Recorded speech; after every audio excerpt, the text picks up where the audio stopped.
দর্শক, তবে একজন দর্শক কিন্তু একটু আলাদা, সেটা হচ্ছে পাওয়া গিয়েছিল ফয়সালের কথা যদি আলাদা করে বলা যায়, ফয়সালকে চিনতে পেরেছেন কিনা দর্শক একটু?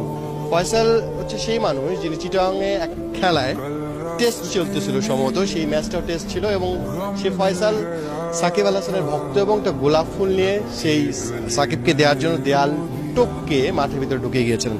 ফয়সাল মানে সেই অনেকদিন আগে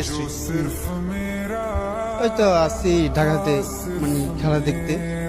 সাকিব ভাই তো নাই, তবু দেশকে যখন ভালোবাসি খেলা তো বলতে পারি না, দেশের আবেগে বিভাগে একটু মানে চলে এসেছি খেলা দেখার জন্য। খেলা দেখার জন্য না সাকিবের সঙ্গে?